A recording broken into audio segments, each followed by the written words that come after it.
सिंध के मकानी इदारन वाले खाते पारा काउंसिल्स के नए साल की बजट मंजूर करने की हिदायत कई वही है। अहम खबर का वाक़िया गईडियूं पिया मकानी इदारन वाले खाते के वजीर की हिदायत एडिशनल चीफ सेक्रेटरी नजम शाह तरफा समूरन मेयर्स और चेयरमैन के मंजूर कल बजट जो मुसविदो 7 ॾींहनि में जमा कराने जो हुक्म दिनो वियो है।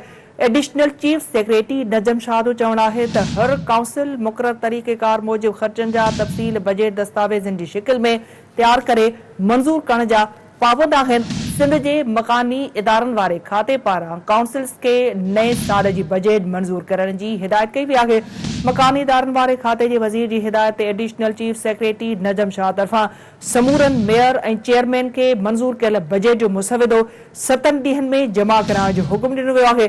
एडिशनल चीफ सेक्रेटरी नजम शाह जो चवण है तो हर काउंसिल मुकर्रर तरीक़ेकार मूजिब खर्चन जा तफ़सील बजट दस्तावेजन की शिकिल में तैयार करे मंजूर करने जा पाबंद आहिनि। एक भेरो ॿीहर इन अहम खबर के हवाले से अवां के अपडेट कंदा हलूं। सिंध के मकानी इदारन वाले खाते पारा काउंसिलन के नए साल की बजट मंजूर करने की हिदायत कई वही है। मकानी इदारन वाले खाते के वजीर की हिदायत एडिशनल चीफ सेक्रेटरी नजम शाह तरफा समूरन मेयर्स और चेयरमैन के मंजूर कल बजट जो मुसविदो 7 ॾींहनि में जमा कराने जो हुक्म दिनो वियो है। इन खबर जा वधीक अपडेट्स मालूम करण लाइ राब्तो किया है कराची में सिंध टीवी न्यूज़ के चीफ रिपोर्टर फयाज कुरैशी से। जी फयाज, छा अपडेट आहिनि? बिल्कुल निज़ाम मकानी खाते सूबे के समूरन जेके चूंडियल काउंसिलर आहिनि उन्हनि खे नई जेका बजट है फौरी तौर ते मंजूर करण जी हिदायत करे छॾी आहे। इन हवाले सां समूरन मेयरनि चेयरमैननि खे काउंसिलरनि खां मंजूर कयल बजट जो मसवदो 7 ॾींहनि में जमा कराइण जो हुकुम जारी कयो वियो आहे। मकानी खाते जो जेको वज़ीर आहे उनजे हुकुम ते एडिशनल चीफ सेक्रेटरी मकानी खातो सैयद नज़ीम शाह अहिड़ो हुकुमनामो जारी कयो आहे। सालियानी बजट जेका लोकल काउंसिल एक्ट 2013 तहत मुक़ररु वक़्त में करण लाज़मी आहे। इन हवाले सां चीफ सेक्रेटरी सिंध खत में हिदायतूं कयूं आहिनि त हर काउंसिल जेको मुक़ररु तरीक़ेकार आहे उन मुताबिक़ तख़मीन लॻायल जेके विसूलियूं आहिनि ऐं ख़र्चनि जा जेके विचूर आहिनि उहे तफ़सीलनि समेत दस्तावेज जी शिकिल में न सिर्फ़ु तयारु कनि बल्कि उहे मंज़ूरी जे हवाले सां हुन जा पाबंद आहिनि।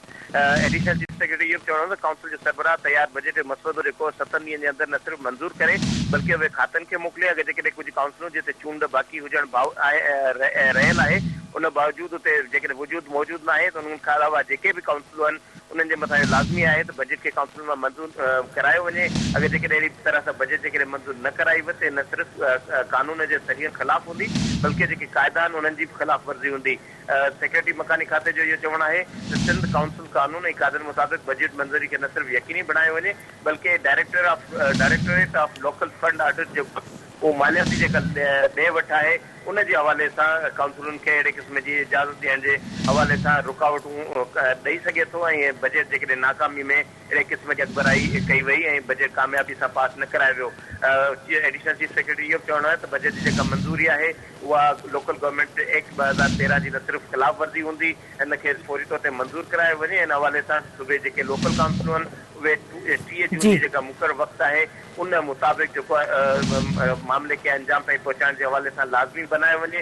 ऐं हिन वक़्तु जेको जुलाई जो महीनो हली रहियो आहे त वक़्तु निकिरी चुको आहे पर हिन बावजूद जेको बजट जो जेको कानून आहे काउंसिल देरि सां चूंडियूं ऐं हलबतदारी बि देरि थी आहे त जेके बजट क़ाइदा ऐं कानून आहिनि उन ते अमल खे यकीनी बणाए फौरी तौर ते रिपोर्ट कई वञे जीअं काउंसिलुनि जा जेके माली मामला आहिनि उन्हनि खे न सिर्फ़ु अॻुवारी हासिल थी सघे बल्कि उन्हनि जेके कानूनी रुकावटूं आहिनि उन्हनि जो पिणु ख़ासि ठीक आहे। फयाज़ अपडेट करण लाइ वॾी महिरबानी अव्हां जी।